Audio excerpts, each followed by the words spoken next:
Hello, welcome to the Wildline podcast. I'm your host, Dan. This is a podcast about movies and how much money they make at the box office. So we're going to do a little bit of a weekend review. The actual numbers from the weekend came in this afternoon for the weekend of July 14th through the 16th. We're going to walk through the top 10, and then I'll probably do a couple of rants and deep dives as we go along about the bigger stories and bigger trends that we can read from this weekend's numbers.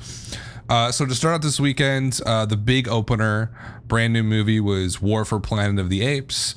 This is the third in the series. Had a budget of about $150 million, massive marketing budget.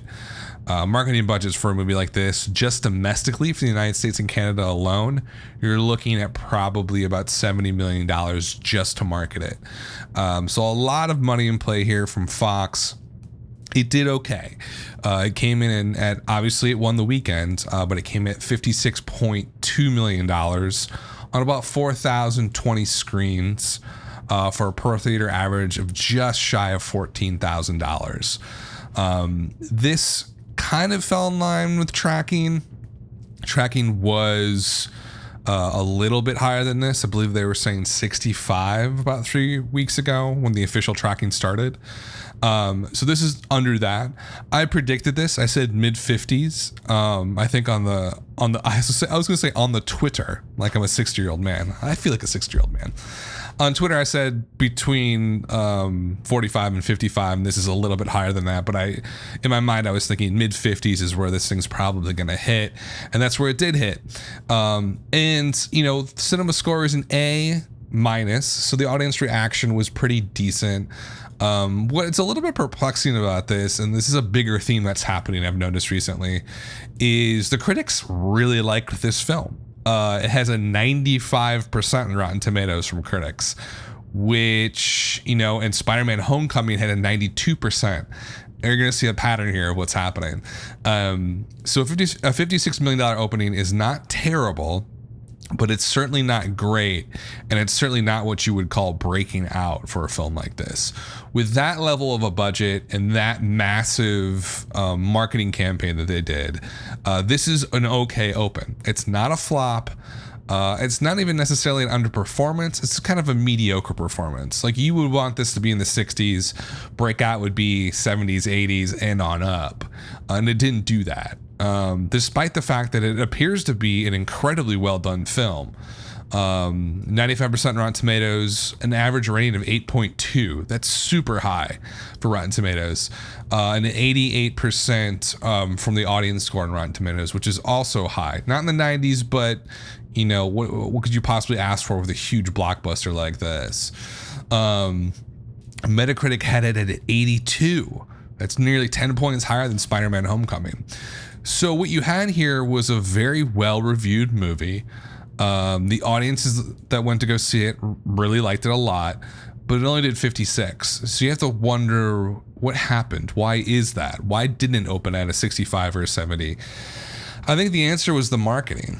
And not even necessarily, you know, when I always view a movie as like you're creating a product, right? This is a product at the end of the day you're trying to sell to people. That's what this is. And marketing is the pinnacle of that selling process, right? Not to get like too weird and businessy, but that's what this is, right? This is what it's all about, is getting people into those seats, not making them pay, creating something so attractive that they will spend $9 to go see a movie, which is the average ticket price these days. But in reality, you're actually spending money to get there, concessions. You're talking probably per person $15 at the end of the day, maybe even a lot more than that, depending on how much money you spend at the movie theater. That's a big deal to get people to spend that kind of money. And not only that, but take up at least 2 hours of their time, more like 3 hours of their time to get there and get home. So it is a big thing. So you really have to do a hard sell to people to say, hey, this you need to see in the theater. Don't wait for Netflix. Don't wait for HBO. This needs to be in the theater setting, which is a hard thing to do. And I think with War of the Planet of the Apes, they just didn't make that case well enough. The marketing seems very dull. And I think it actually I'm not even going to blame the marketing. I'm just going to blame the movie. And I know I probably shouldn't do that because critically it's been acclaimed essentially on that type of level, a 95% Rotten Tomatoes with an over 8 rating from the collective group of critics. That's very good. So the actual movie itself, if you go and see it, is great. But looking back at it here, why was the movie created? Right? Like why were they creating this movie? Well, the last one probably made what? $100 million, $150 million in profit. So it did very well. So obviously they just wanted to repeat that with this film. And I'm not going to say it's not going to make a profit. It's probably going to make a profit, like maybe less than the last one. But it's not gonna print money. It's not gonna make $200 million in profit, which is what they want. They want that ROI to be super high. And that's actually a sidetrack on that. I've been looking a lot at Deadline's data for the last 3 years of blockbusters, the top 20 movies per year. And I love looking through data and trying to find patterns and stuff like that. And so one rule of success that I noticed from the best movies is on average, they make about 50 cents in profit for every dollar they spent.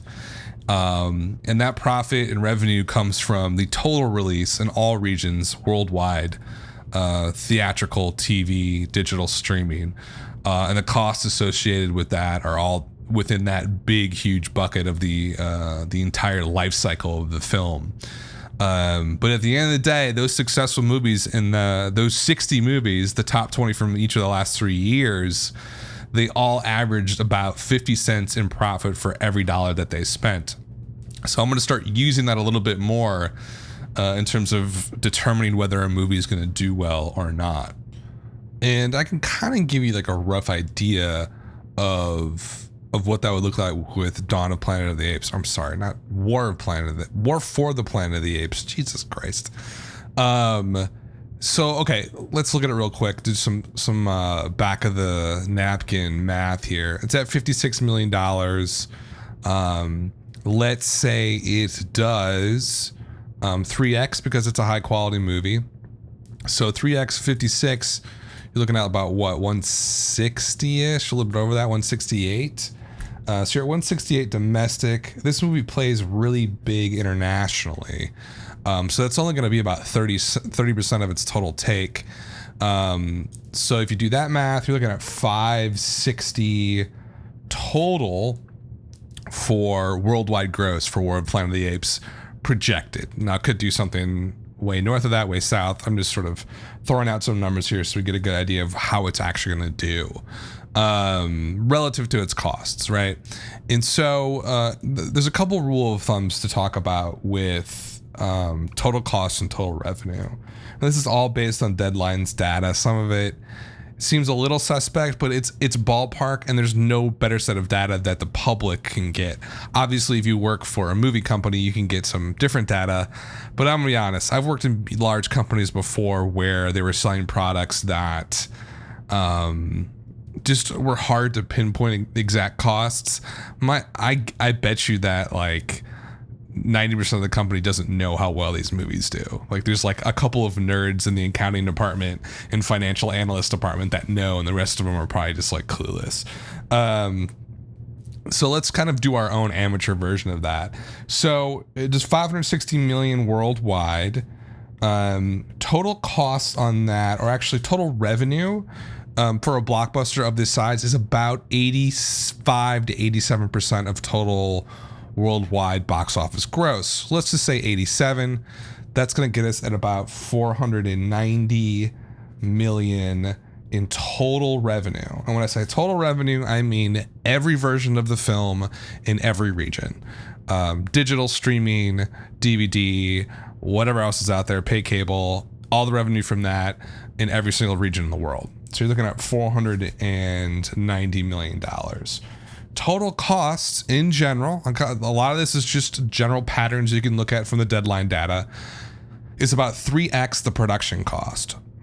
It seems like a lot, right? And it is a lot. But for a super wide release like this, the marketing costs are going to be as much, if not more, than the actual production cost, which seems outrageous when you think about it. But that's the name of the game.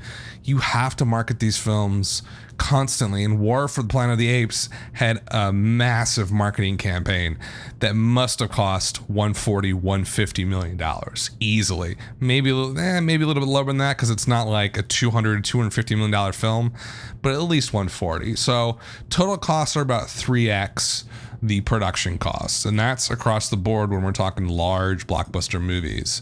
So you're looking at a total cost of about $450 million, which is a lot. So right now we're looking at about a $40 million profit total overall. I'm going to give it a little bit of the benefit of the doubt. I'm going to say it's going to be about 50 to 100 million in profit. Let's just pick 75 million bucks.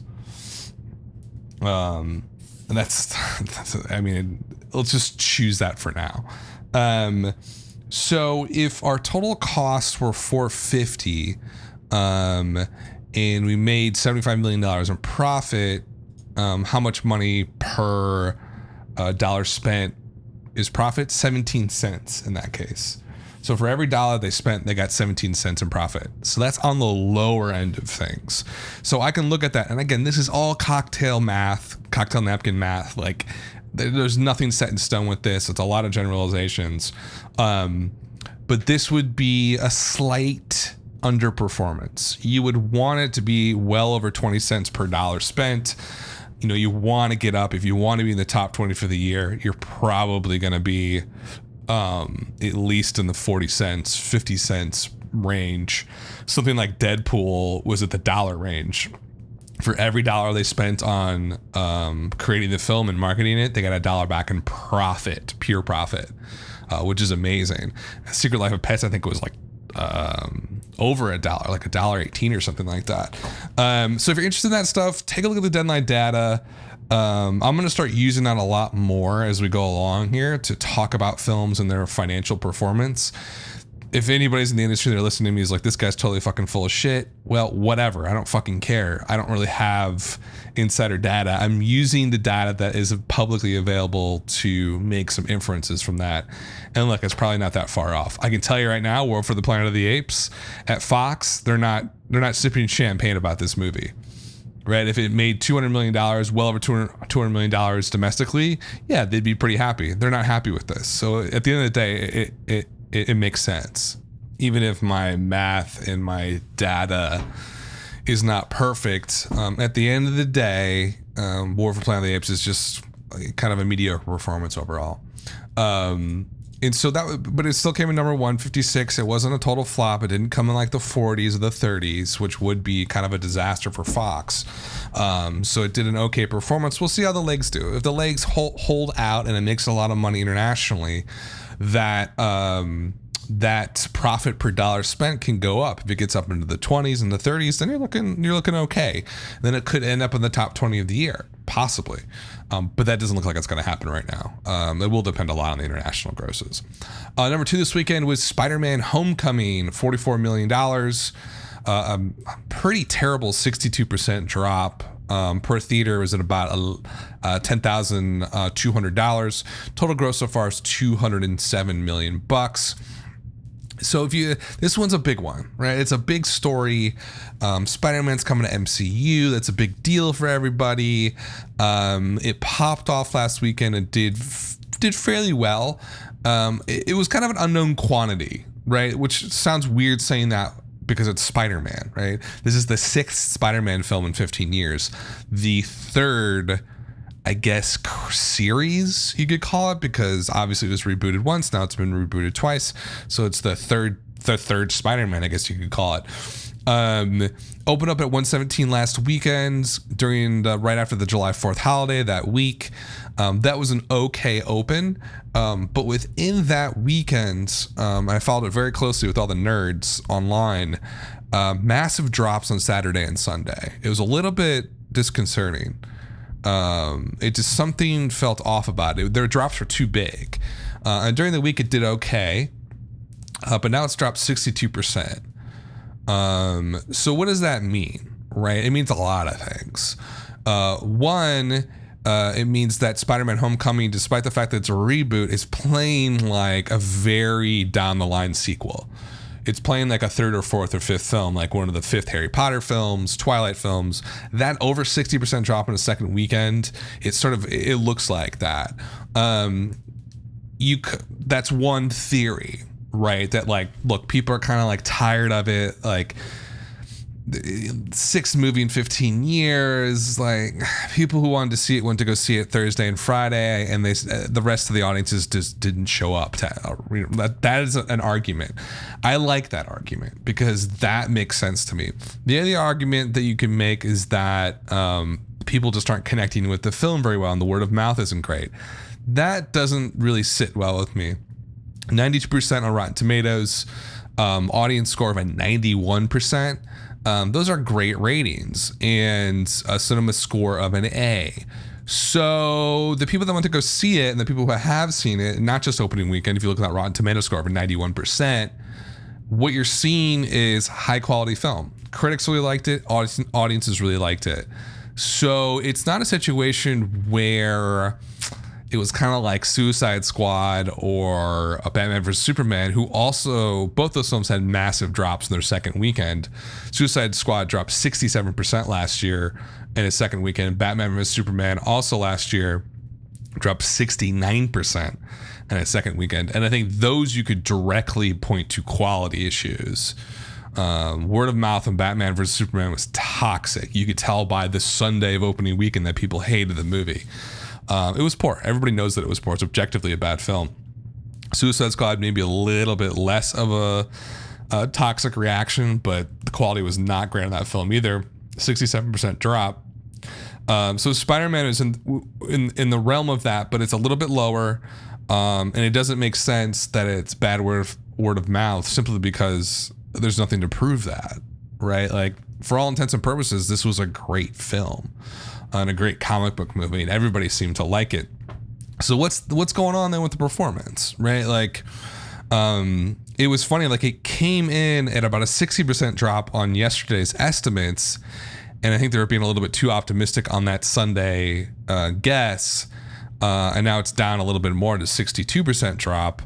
It's not good. Like, it basically means the multiplier is going to be pretty shitty on this film. I don't know how it's going to play out, but I'm thinking like maybe a 2.5x multiplier, maybe lower, like 2.4, 2.3.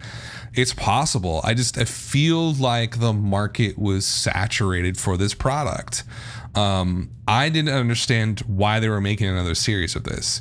I get like they wanted to have a Spider-Man in an MCU universe type thing, I guess, to play in for, like, obviously I don't know shit about comic book movies, or the universes or stuff like that. But so that he comes in later with I guess the Avengers movies. I don't even, Infinity War. Are those coming out next year? There's one in 18 and one in 19, I believe. So they wanted to get a new Spider-Man rebooted it in there. Just because Amazing Spider-Man, that series with Andrew Garfield, those two movies just did not play well. And people didn't like them. They didn't do very well at the box office. So they kind of needed to do a reboot on some level in their mind. But there's a problem there, right? It felt like they needed to do it, not that anybody wanted them to do it. And that this movie, despite the fact that it has a high quality, just seemed like, really? Another Spider-Man? For the general audiences who doesn't give a fuck about MCU and that whole world, they just want to be entertained. I can see why there might be a little bit of a reaction against this film, right? Like, it just seems like too much too soon. And this is not to say that this movie is not going to make money. This movie is going to make money. Like, it's going to make at least $50 million in profit, probably well over $100 million in profit, especially if it does well overseas. But, you know, like just what I was talking about, Dawn of Planet of the Apes, I'm not going to run the numbers on this one, but I will probably in a couple of weeks. You know, that ROI, the amount of profit they're going to make per dollar spent, is not going to be where they want it to be, right? It's probably going to be below 50 cents per dollar spent they're going to make back in profit. And, you know, they're all going to make excuses. Everybody's got an excuse. We had to do it to set up Avengers, the next Avengers movie. We had to get a new Spider-Man in there. But there is a pattern here, and there's something that I've been seeing, and this is one of the criticisms of the comic book movie genre in general, is that the MCU cinematic universes and DCU cinematic universes are a double-edged sword, in that they got people excited and hyped, and they got butts in the seats, right, for years now. MCU has been going on since 2008, almost a decade now. They've been incredibly successful. Where they matter the most is, obviously when they do the Avengers, Ultron, or the original Avengers, those are some of the biggest movies ever in the last 20, ever. And so they win there, but they also win on the small films like Thor and Ant-Man, and Captain America has gone from like this one-off character to this huge series of films. Captain America Civil War made $408 million last year. But there is a double-edged sword, and I call it's one of those like ticking time bombs, right? So they built this universe. It basically prints money. The issue is that the more films they add to the universe, the more exclusive that universe becomes.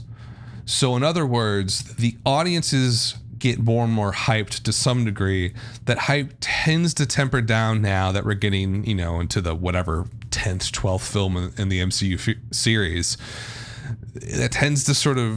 That hype tends to go down a bit. That's why Spider-Man Homecoming didn't open over 150 or 180 or $200 million like it could have. Like, there's an argument that it definitely maybe should have. Spider-Man 3 opened at $150 million in 2007, right? That's not even adjusted. If I adjust that, Spider-Man 3 opened at adjusted, and now there it is, 194, almost $200 million. This film's not even close to that. So it's in a different league now, right? So it wasn't in the first tier. Spider-Man Homecoming is not a first tier movie. It's a second tier movie. And if you told someone that 10 years ago that Spider-Man would be a second tier comic book movie, they'd be like, no way. But that's what's happened.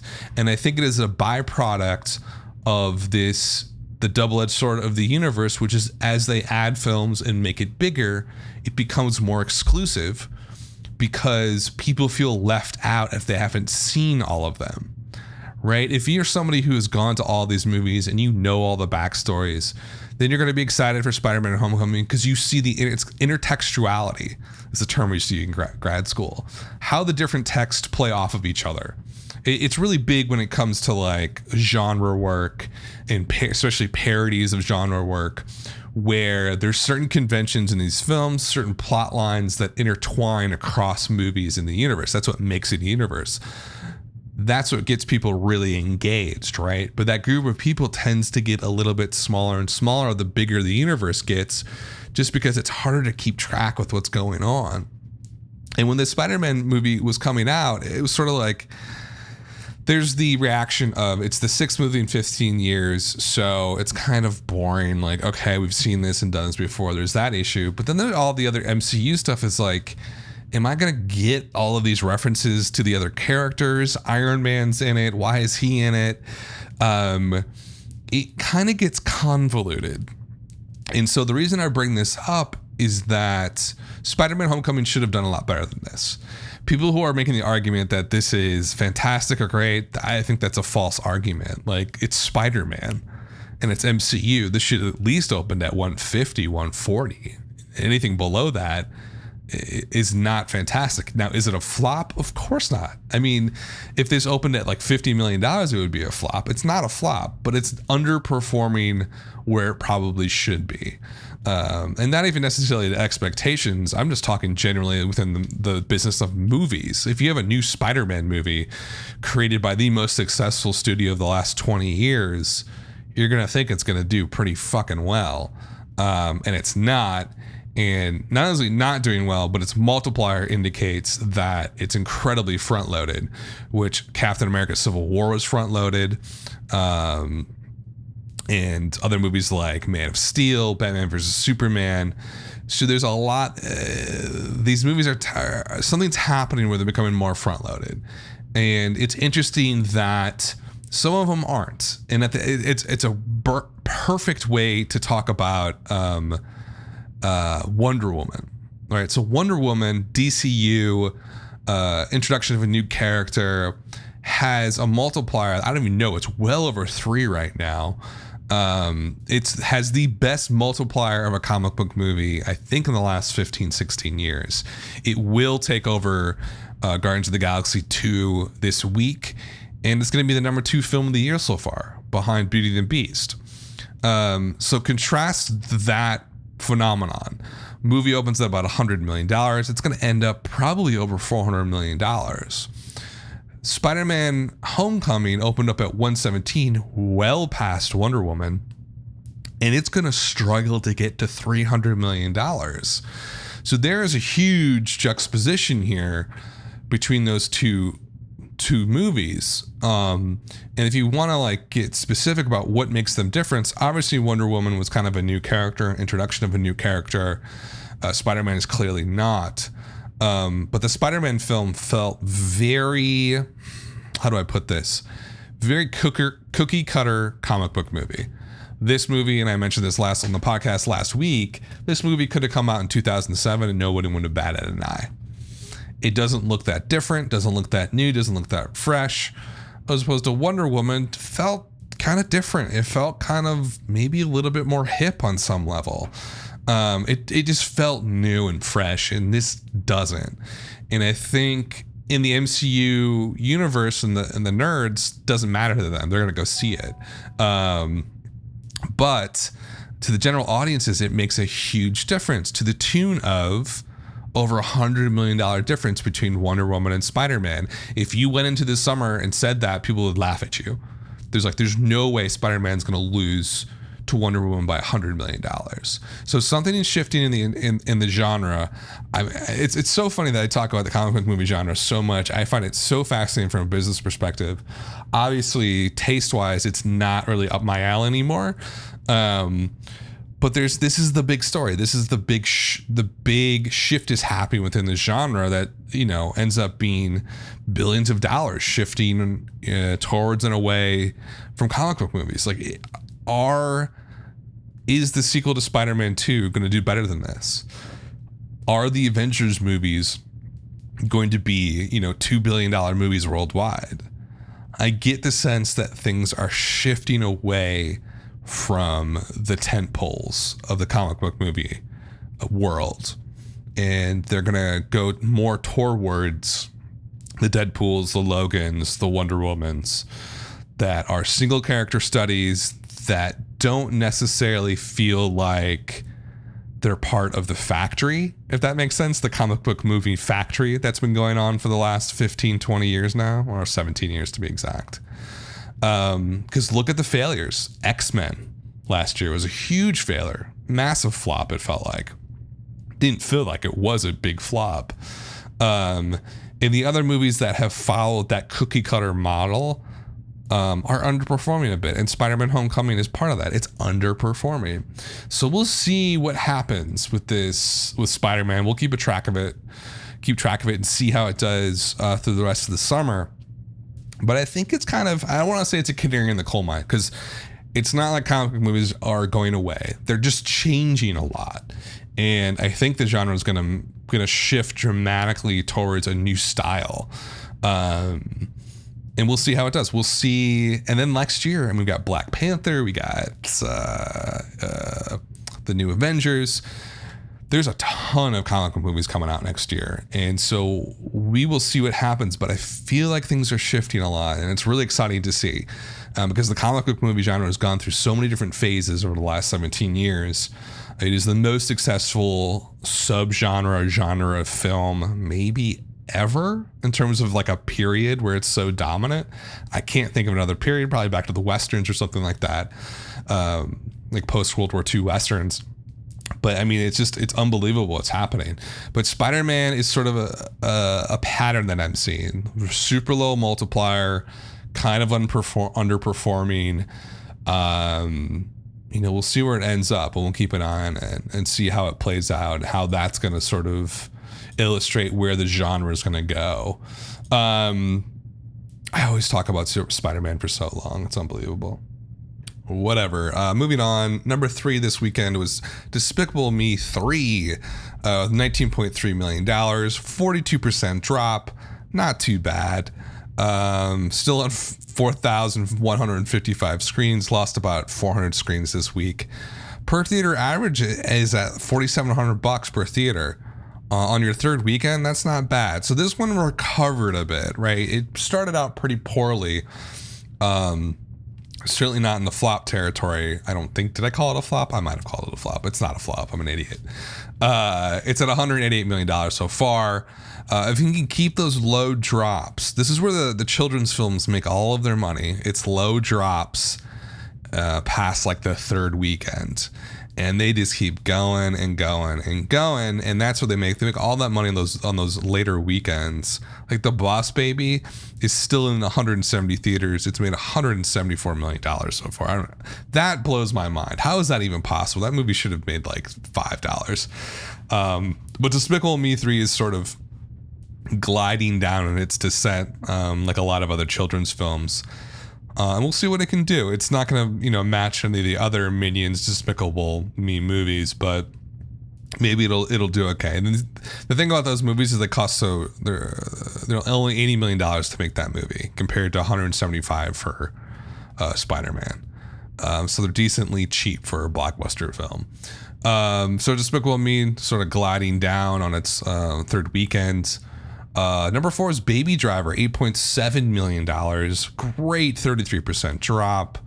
Lost 183 theaters. Per theater average is at about $2,900 per theater.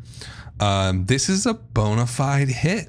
And I probably already said that a few times, but it just goes to show you that like the way this thing was playing when it first was released in the middle of the week was okay. Its preview numbers were great. It kind of went down on that Wednesday, Thursday, and it kind of seemed like it was going to be another Edgar Wright, really, really good movie that will just turn into a cult classic because it won't be a success at the box office like every other movie he's made. That's not the case with Baby Driver. It's a hit.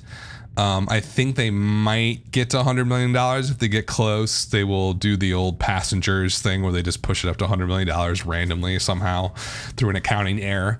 But I think it'll hit $100 million bucks. And that's amazing for Edgar Wright, and also for creative content and original content. It's not a proven, or it's not a proven. It's not IP. It's not part of a sequel series or anything like that. It's original content, and it's cool to see it do so well. I thought it was a fantastic movie personally. The ending was kind of meh, whatever. But if this does hit $100 million bucks, it's a huge win for Edgar Wright, and I think they're going to do a sequel because it kind of felt like there was going to be a sequel to it, just in the way that they ended it. So that's a great. The big story in Baby Driver is it's original content from a cult director that has broken through, and that is a really big deal. And number 5, a movie that did not break through that I thought was going to break through. I had mixed feelings about it. Actually, that's not true at all. I didn't think it was going to break through. I'm an idiot. I don't know why I fucking said that. The Big Sick came in at number 5 at $7.5 million. Got bumped up a little bit from the estimates, about $200,000. $7.5 million. This was the big wide release of this film. Added 2,280 screens. Its per theater average was a paltry 2,900 for a movie like this. And so if you're looking at a wide release, right, opening weekend for a wide release, you're going to be well north of 3,000, going to want to be in the 4,000 range to feel good. And that's even like a middle tier movie. Anything below 4,000 is kind of iffy. And when you get below 3,000, it's just not good. especially if it's on a limited wide release. This only came out at about 2,600 theaters so far. That's a limited wide release. A real wide release is well over 3,000, and a normal, super wide release is going to be over 4,000 screens. And that's when those averages apply a little bit more. This average should have been higher. This average should have been at least 4,000, should have been 5,000. Now, if it, just to give you an idea, let's say it had done $5,000 per theater, you're going to look at about total take $13 million. I think that's probably exactly what they were looking for. They were looking for almost double what it did. And this is a big story on so many different levels, right? So Big Sick is, a movie that premiered at Sundance. It's an indie flick that premiered at Sundance. There was a huge bidding war over it. Amazon Studios, the sort of upstart from the massive, huge company, as they're trying to get into films and producing films and distributing films, bought it for $12 million. And it has been nonstop, incessant stories about this film, about how amazing it is, how good it is for the last fucking 6 months. And I'm going to see it, and I'm probably going to love it. But I'm not going to lie, I'm kind of pissed off about how much I've been sort of, I guess I'm rating their demo, but they've just been pouring advertisements for this film on every single medium you could possibly think. Like everywhere I go, I feel like I'm getting marketed for this movie, which I don't like that much. I like it when marketing is around, but it doesn't feel like I'm being cluster bombed by the studio, right? Like I don't want to see it on my Twitter feed and then a YouTube clip pop up pre-roll ad or something like that. Like I just don't like that. It's weird. It feels kind of desperate.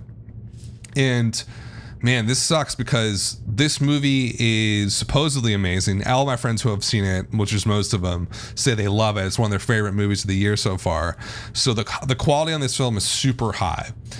Amazon knew that. That's what they paid. They bidded $12 million for it and outbid other people, other studios to distribute this film.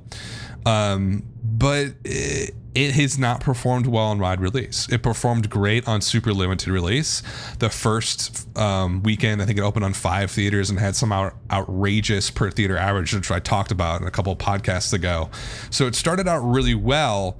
But even back then, I talked about this issue of slowly ramping up a limited release to a wide release.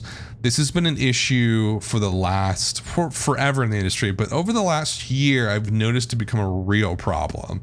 And when I say a problem, it basically what is happening is that studios think they can push a movie into wide release when they shouldn't, and for a lot of reasons, but often the product isn't the right product for a mass audience.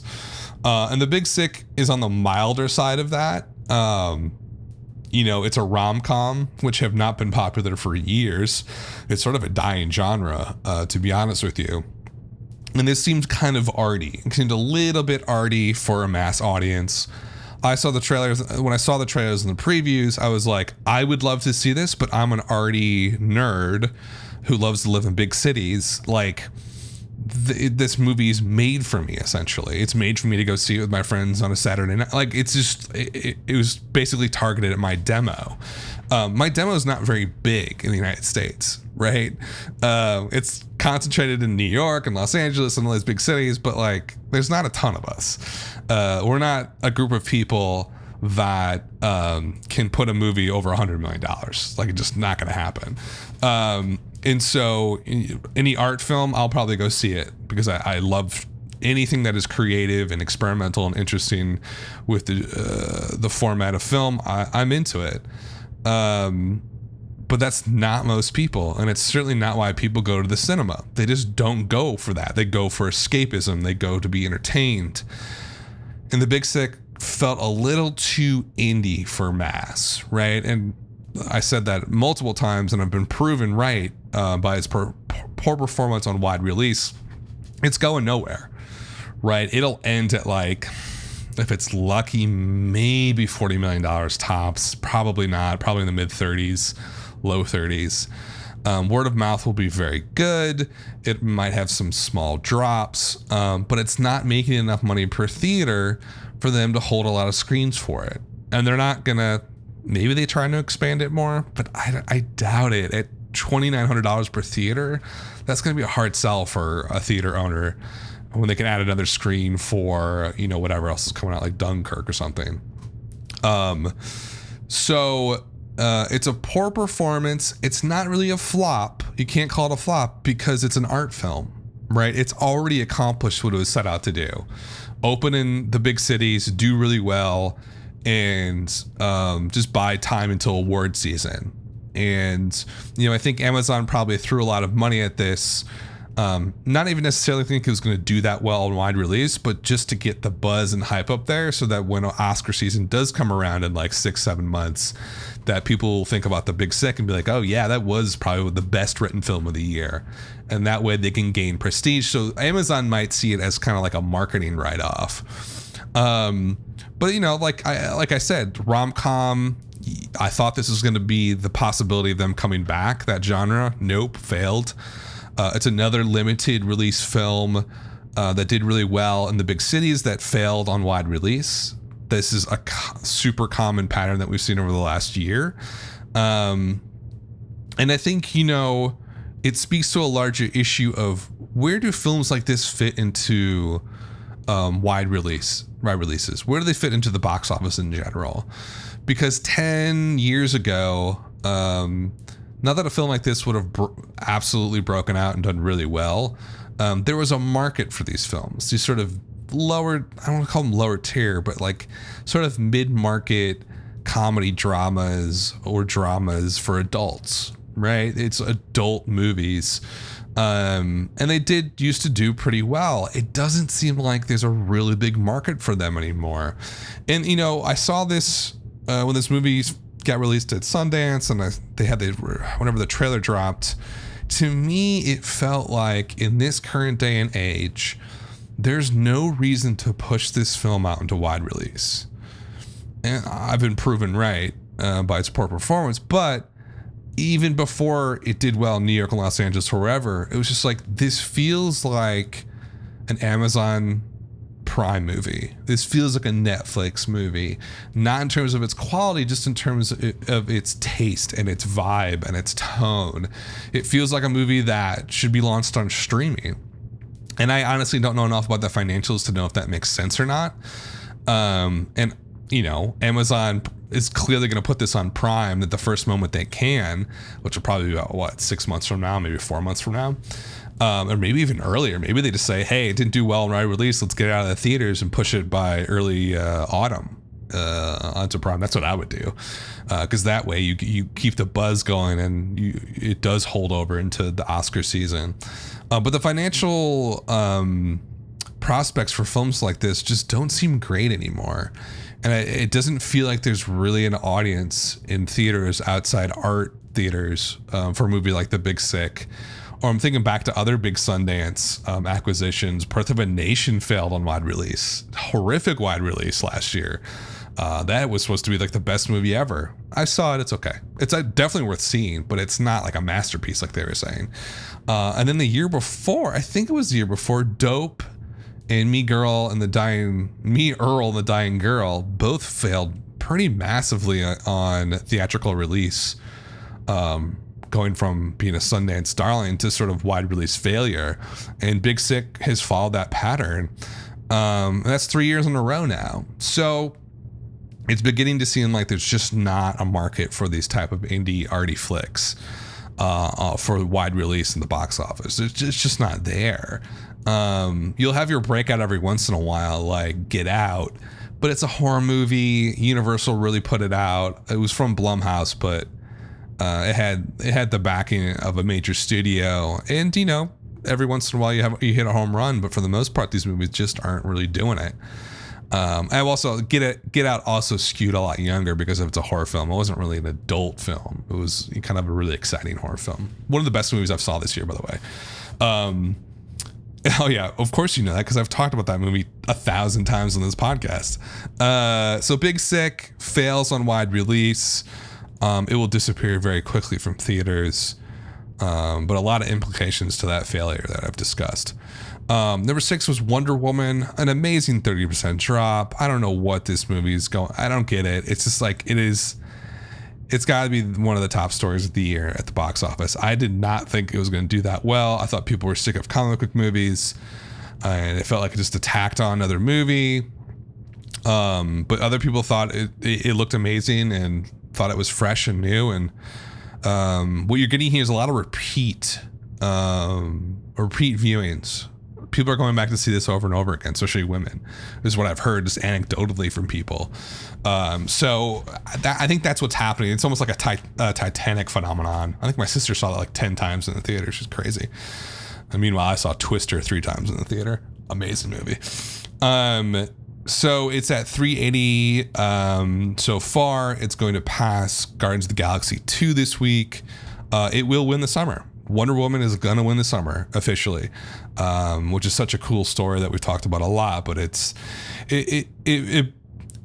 stands to notice that, you know, a 30% drop on its 7th weekend is just completely unheard of for a comic book movie. And so this is really, it's kind of changing the formula a bit. That's how big it is. In any event, Wonder Woman number 6. Number 7, we had a wide release opener, Wish Upon. A little horror film, $5.4 million, almost $5.5 million. Kind of a smaller wide release, 2,250 screens. Per theater average was pretty bad at 2,400. The budget was only $12 million. I said on Twitter on this one, you can literally release any horror film you want. As long as you do a decent job marketing, people are going to show up opening weekend. And you're going to make a few $1 million off of it. Doesn't matter how good or bad the film is. You know, they're just going to go for it and they're going to make a lot of money. Well, maybe they're not going to make a lot of money, but like they're going to get some return on their investment, I think. It was from Broad Green Pictures that did the distribution, which, you know, they've been around for a little while, I guess since only 2014, I think, or actually only 2015. Weird. The first movie they put out was Eden in June 2015. And they've done some small films, 99 Homes, you might have heard of. They did 2 Terrence Malick films, Night of Cups and Song to Song. Bad Santa 2, The Neon Demon, The Dressmaker. I don't remember that at all. So they're kind of new on the block. What's there to say about this performance? It's going to drop like 70% next weekend. It just seemed like a 4th tier horror film. It seemed like something they would release in the first week of January just to dump it out, just to kind of get the leftover holiday audiences. You know, compared to other films, it's a really poor take, but you know, I think the costs were so low on this that they'll find a way to break even. Horror films they find a way to make money. I don't know how. People love the genre. Speaking of horror films, by the way, George Romero died yesterday. And I don't know, he's one of my heroes. He's absolutely one of my heroes. I'm a huge horror film buff. And it's just, you know, it's worth noting that he had such an interesting and amazing career as a horror film director. If you have not seen the original Dead trilogy, Night of the Living Dead, Dawn of the Dead, and Day of the Dead, don't see the remakes. If you have, I feel sorry for you. People think the Dawn of the Dead remake is great.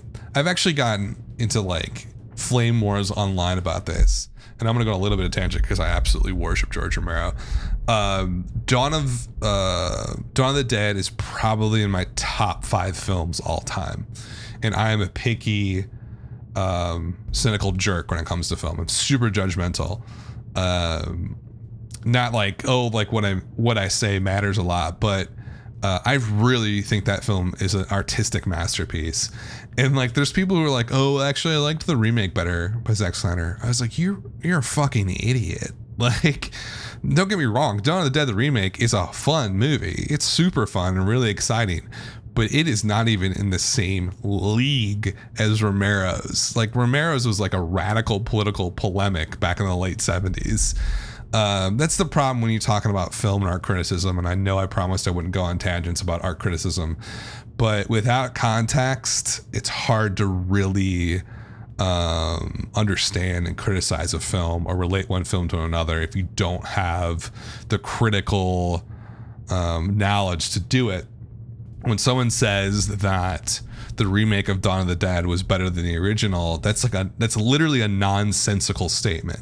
That's like walking outside and saying, "Oh, this guy's purple today."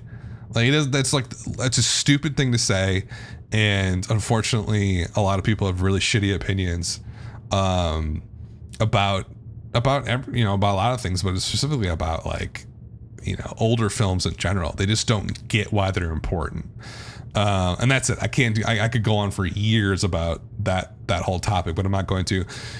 Any of it, I just want to say George Romero is amazing, and if you get a chance to or haven't seen the original trilogy, please check it out. Just sit down and really soak it in.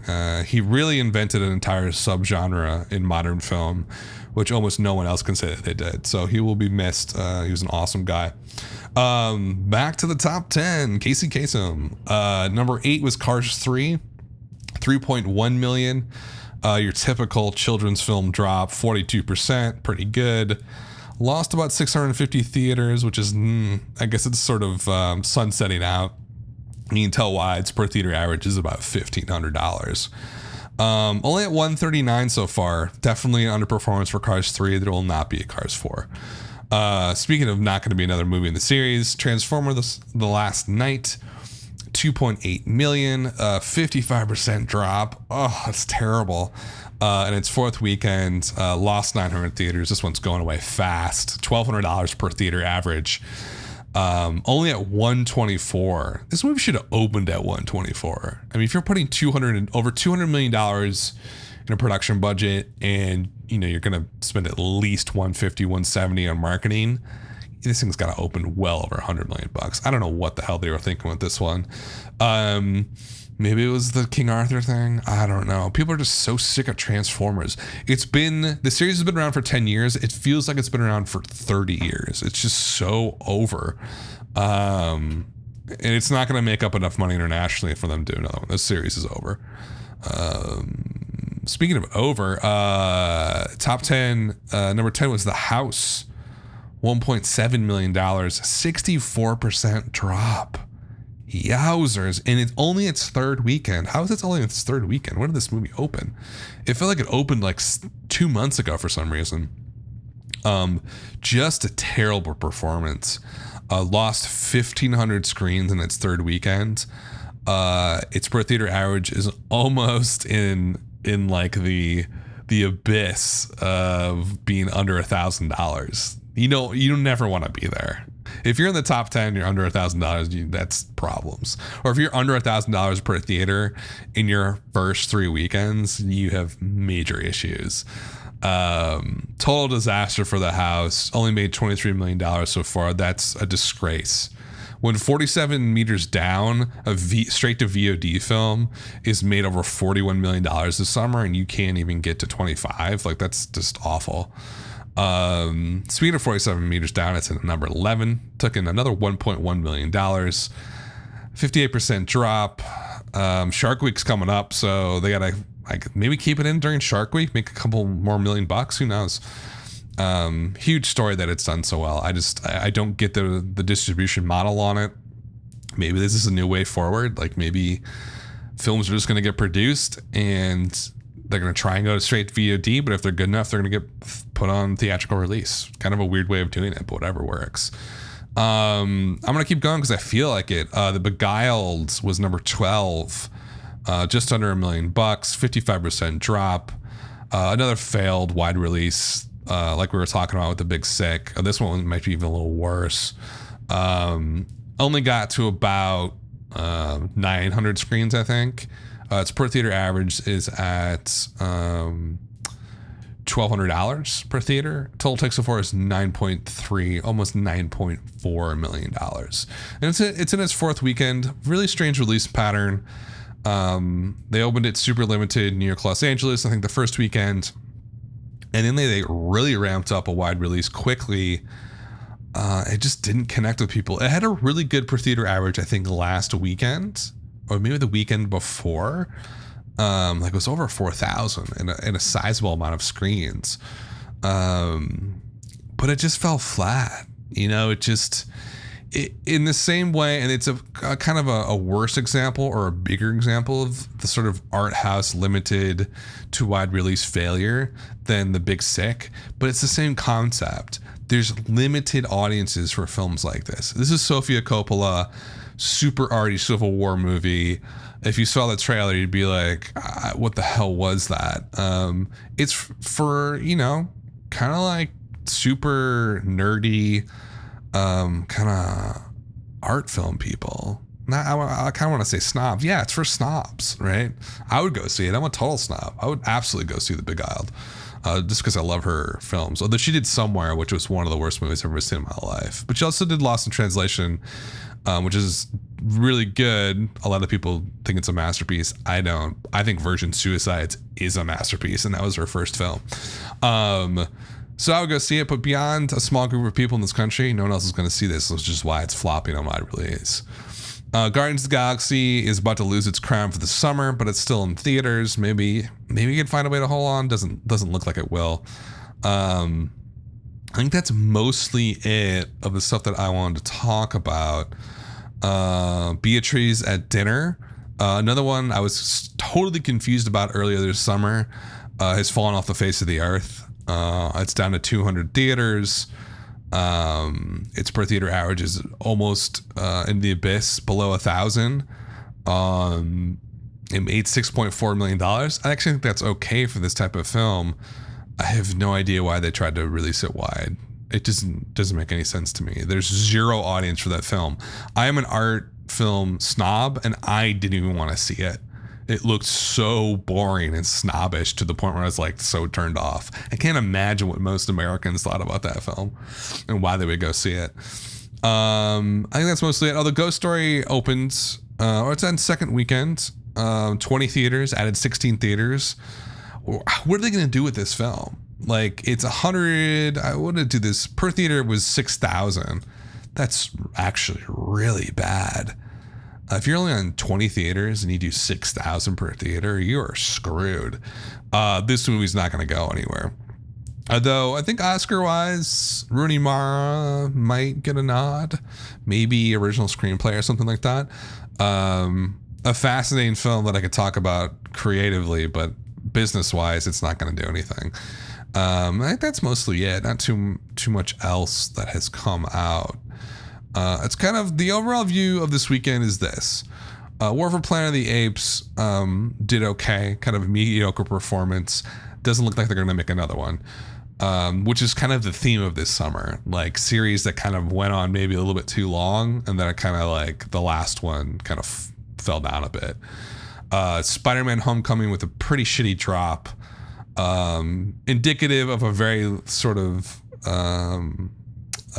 a later sequel in a series. Kind of has that sort of feel to it. It shouldn't, but it does, and that's not good news. I don't think anybody's going to lose their job over it, but it should have done a lot better than this. And Wonder Woman still sort of the story of the summer. And then we talked about sort of limited releases not doing well, The Big Sick, and what that really means, and how there's not really a market for these films anymore. That's the big stuff. Baby Driver's a winner. That's probably my favorite story to talk about. I saw how good Baby Driver's doing, because I kind of was a little bit of a doubter. Is that a term? Doubter? Earlier this summer when it was coming out. Earlier this summer, 2 weeks ago when it was coming out. I'm such an idiot. I'm just glad Edgar Wright is getting a win finally, just because he's made so many cool movies that just have not connected with a wider audience, and I think they could have. They were just marketed poorly, or they came out wrong distributor or whatever. He finally connected with a wide audience, which I think is really cool. Coming out next weekend, is there anything coming out next weekend? Oh yeah, of course there is. I'm an idiot. Dunkirk comes out next weekend. The reviews for this are calling it a masterpiece. Like, I heard that Nolan kind of does a pretty cool narrative trick in the movie about maybe like different narrative strands playing at the same time or something. I don't know. I couldn't really figure it out from the Hollywood Reporter review, but they gushed over it. So Tracking in the mid 40s. I think it's going to do better. I'm thinking over 60 based on those reviews that I'm seeing and the fact that Spider-Man Homecoming didn't do very well. I really think Dunkirk's going to break out. Girls Trip, I think, is going to be big. I've heard very good reviews about that. Targeted at the female African-American demo. But you know what? I don't know if that really matters that much anymore. Because you look at more like traditional films that played to the African-American audience, like Medea, and that really, based on the surveys after by ComScore, whoever surveyed the audience coming out, it was a lot more diverse audience than you think. So I think Girls Trip might play a little bit broader than that. But I think it's going to do really well. Valerian and the City of a Thousand Planets. This has been like the pre-release bomb that's been going on for like the last 3 months. Everybody thinks it's going to be a huge disaster.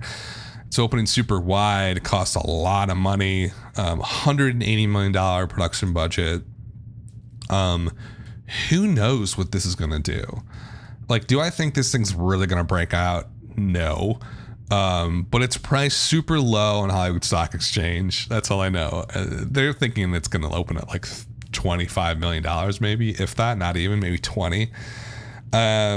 Who knows? If this does super poorly, and it could bankrupt that company, Europa, who's putting it out. I guess STX is putting it out with them. But I thought Europa was really making it. Now I have to look that up because that was the case when I originally researched this film about 6 months ago. I thought it was a Europa movie. It's probably a joint production. It has to be. Now I have to look it up and let you know. Yeah, okay. Distributed by SDX. Production company is Europa Corp. And so, I don't know. I have no idea what this is going to do.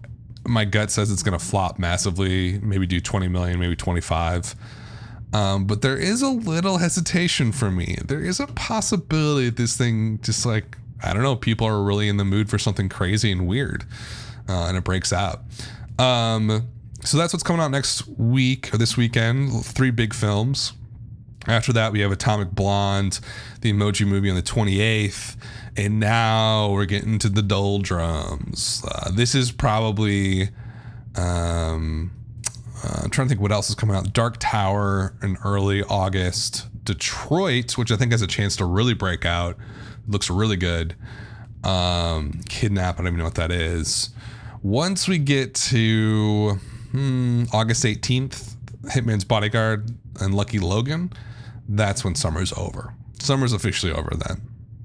And then we get into the real big doldrums of late August, and then you go into September, and September is just a disaster. I haven't even looked at what's coming out this year, but I guarantee you the big hit this, I can already tell you what the biggest movie in September is going to be. It's going to be It. It's going to be just the most massive movie. I think people are underestimating the hype behind It. Everybody I know wants to see it in a theater opening weekend. And it's July and it doesn't come out till September. All right, I've rambled on enough. Interesting weekend. I will be back next weekend to talk a little bit more. All right, have a good one.